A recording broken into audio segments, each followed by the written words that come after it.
Last year, he had a real strong year, and then speed first, and he's got a willingness to get in and get into the heavy areas quickly. He's got some good hands on him. We liked his energy. We think we've got two good young prospects there, and who are probably sooner rather than later will make their NHL debut. So he was very good. Anything on Anton Lindell not out there today? Yeah, completely precautionary. We expect him fully in the lineup tomorrow.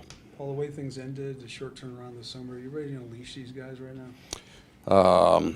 It didn't.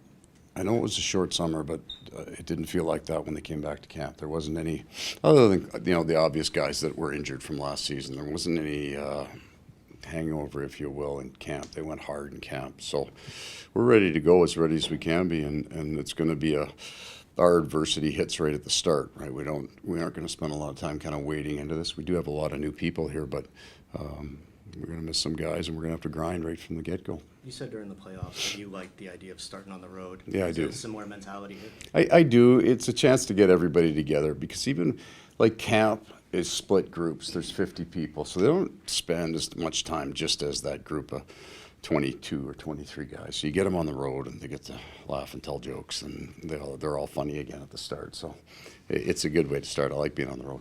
Coach, I know you leave all the goaltending stuff to Tally, but with being around Bob for the last year plus now, Yeah. just the work ethic and the way he prepares himself, just what is it about him that he's able to be ready whenever? Well, I for the think big situations? that's his whole life. So he has a routine that's very involved, right? The hours that he puts in are highly unusual for any player, certainly for goaltenders. So you have a great faith in his preparation.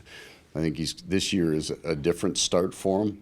He understands what the players in front of him are trying to do. We should be more consistent in some ways in front of him, less consistent in that we've got 4 new defensemen in the lineup, so there's going to be some work to do there. But Bob wasn't just good in the playoffs. Sergei was really good from the time he came back in the middle of the year. So he had 4.5 really strong months here, and he gets to build on that. So he has the foundation of his work ethic, but he's also coming back with the confidence that he certainly earned last year. When you got here last year, what did you learn, or maybe that you didn't know about Sasha Barkov?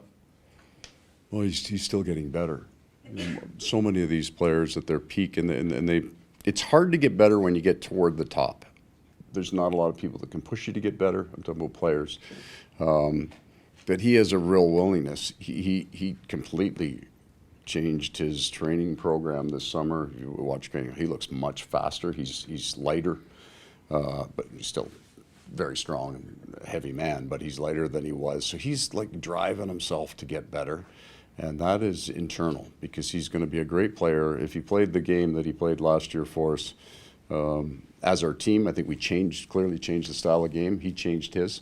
If he plays that game, he'd be a great player in this league, but he's still trying to get better. And how much did you miss? I mean, last year with the pneumonia, with the busted hand. Yeah. I mean, it seemed like you guys were on the 8 ball whenever he wasn't there. Yeah, and we had stretches without. Oh, man down. All electronics, I think, have to go off at this point, I fellas. think it's rain, guys. It's Keep leaking. going, Yeah. All right, that's a first. That's the very first time that's ever happened. Yeah, but I think we have to expect that, right? We have, every team has their own challenges. We'll travel, I think we're number 2 in miles this year in terms of flight miles in the NHL. We're going to have some wear and tear on players, and we're going to lose key guys at key times. We just did it all year. We also play an aggressive game. There's going to be more contact in our game. There's going to be more puck battles in our game, and that costs you injuries at times, but that's the only chance you have of being successful. So we just have to live with it. When we're watching the team tomorrow night, can we expect to see a similar game to what we saw in the playoffs? No, I don't. So yes and no. You can't play fight in hockey. You can't play playoff hockey because there'd be nothing left of any team. It just can't get to that intensity, right? But style, yeah, we expect to be further along in our mental program of what's acceptable, what style of hockey we want to play. I believe we are systematically, just from, you can tell by how a team calls the game, how the players sit on the bench and call the game, because there's lots of talk on the bench. And if they're, the first 4 or 5 months, the coaches are, for the most part, calling the game for the players, teaching while the game is being played, reacting to what's happening. And as soon as the players are calling the bench and calling the game the way that they should call it, they know the game a little bit, and I think we're closer to that. You talked about Barkov's changed how he trains. Kachuk had an off-season where he probably couldn't do a lot of stuff. Where's he at as far as? No, he's 100% ready to go. His numbers are, his fitness numbers are better than they were last year. And anything that he was under the bar in, it would be related to the injury, but not something that won't improve. It was just a broken bone, right? 6 weeks, it heals, away you go. So there were things he could do. His legs are fine. His capacity's fine. His upper body strength will come as he goes, but he's fine. What do you expect people to carry into this season from last season?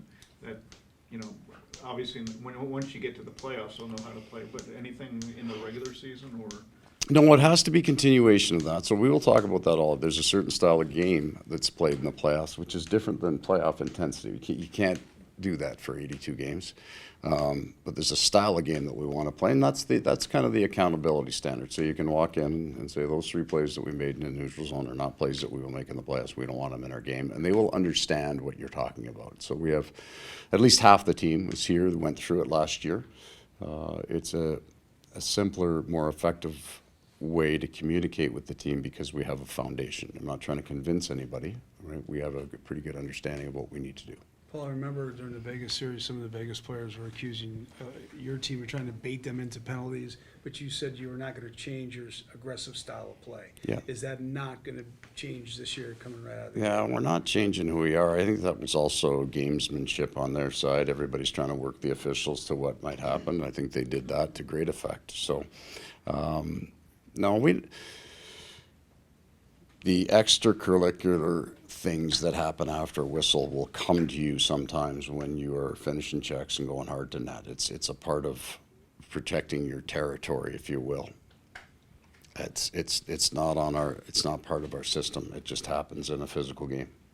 Tampa Bay had a kind of a physical hangover from winning the year before, and you guys, you're out with a couple defensemen this year. Do you sort of look at, I don't know, the season in stages where you're going to be getting people back, or? No, because that's a fool's game. Because I can't tell you in 6 weeks we don't have 9 guys out, and I'm knocking on wood all over this place internally, right? Like the idea that we can wait 6 weeks till these guys come back and away we go. That's foolishness. This is the team we're taking. We got into the Stanley Cup final with 4 guys with broken bones. We had to figure out a way to win, and we didn't. So we got to figure out how to way to win now. We just have to keep figuring out a way to handle your adversity. It's going to be a challenge, especially when our busiest, toughest month is the 30-day block of November into the 2nd of December. We play 16 games, 2 4-game weeks, 1 out west. That's heavy, and we'll do those all without Montour and Ekblad. So the grind is on now for us, scratch and claw. I'm not trying to set the stage for you. I'm just prepping. This isn't going to look easy.